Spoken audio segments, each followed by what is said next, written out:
What's up, everybody? Tom here. I'm gonna show you some stuff that went into the production of our song Slave. This song has a lot going on. There's a lot of different layers that you may miss when you listen to the song, so we figured it'd be cool to show you what's going on and show you what makes the song the song. So one thing we did with the vocals that really added a lot to the song was mess with the timbre of the vocal, or the formant. This is a really popular effect right now in a lot of popular music. So if I take the I Told Her going into the beat drop, that's one of the vocals that has it.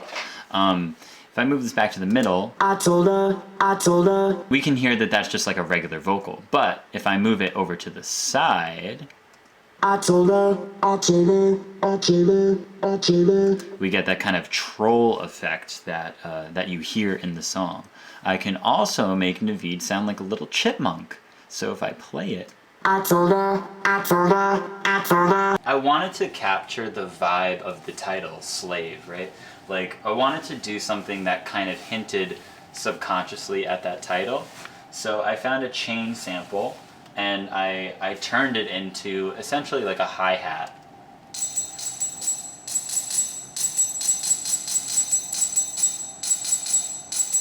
Yeah.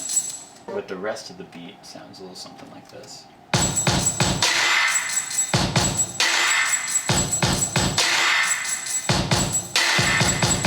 Moving on to the chorus, the cello continues with a lower octave as well. And on top of that, we had some other orchestral libraries that I have.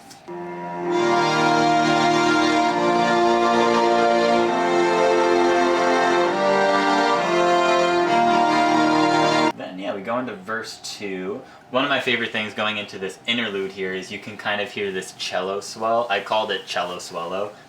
Yeah, it's basically me just going like, that's it, the cello swello, but it adds a lot to that impact. And then yeah, with the only thing that's really different between verse 1 and verse 2 is actually just this organ that enters.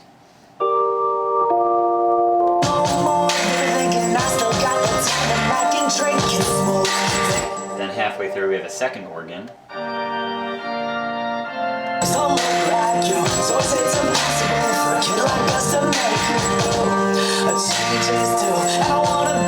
So lots of organ going on in verse 2 there. Chorus 2, we get some big drums coming in. So for that I use a program called Action Strikes. It's a really awesome drum kind of, this just like movie score drum sound. I wanted to add like a little bit of extra rhythm and motion to this part because it's kind of building up to that big breakout. So I ended up taking some electric guitar chords and doing this sort of tremolo plugin on them.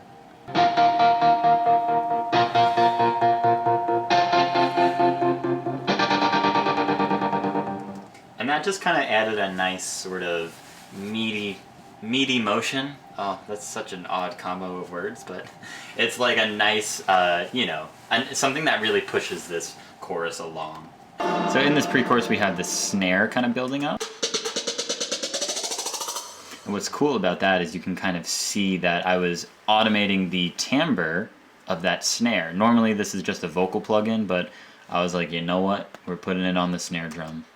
So you can watch it from the beginning. It gradually gets higher and higher in pitch and in timbre. Yeah, then we have a huge breakout. There's a lot going on here, but just basically the beat comes back. We got the chains going. The bass gets extremely aggressive. I triple tracked the bass, so we have like a low octave and then like higher octaves with like some crazy distortion.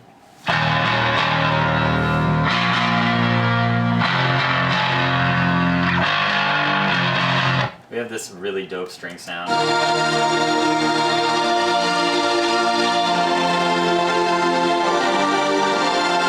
Got the cool glitch vocals, I'll show you those on their own.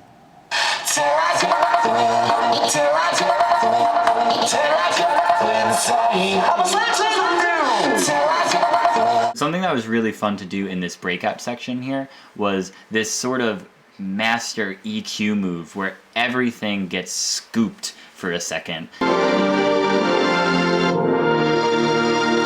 So I did that to every track, and you end up with this. So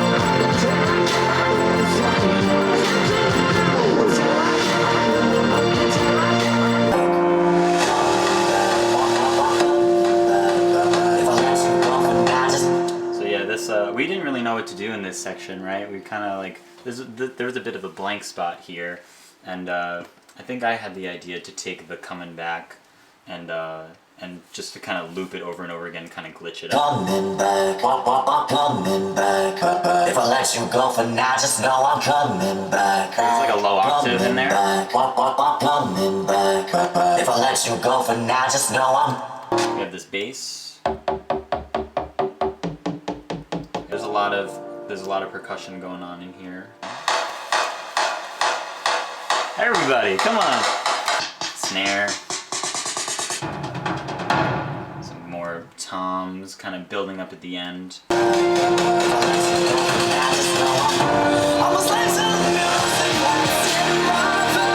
make this last chorus even bigger, I added some guitar, just kind of holding out whole notes.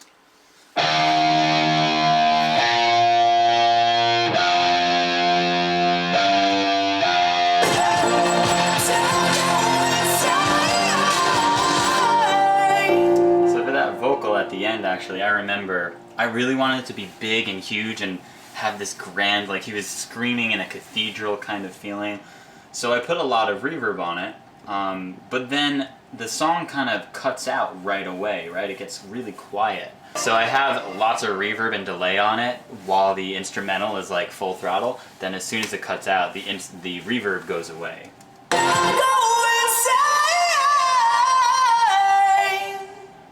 So when he does the intimate vocal, it's, you know, it's a little drier and it doesn't echo tremendously. You know, that's not really what we wanted there. So yeah, that's Slave. There's a lot going on, so I kind of tried to hit everything I could, but I hope you enjoyed that, and I hope that when you listen to the song, you know, you hear different things now. Maybe some stuff will jump out to you that you didn't quite hear before. It was a lot of fun making this song, and yeah, so much went into it. And it was a really big growing experience for me as a producer, so I hope you enjoy it, and I hope you enjoyed what you saw today. With that, we'll see you next time. All right, thank you, Mr. Meaty Motion.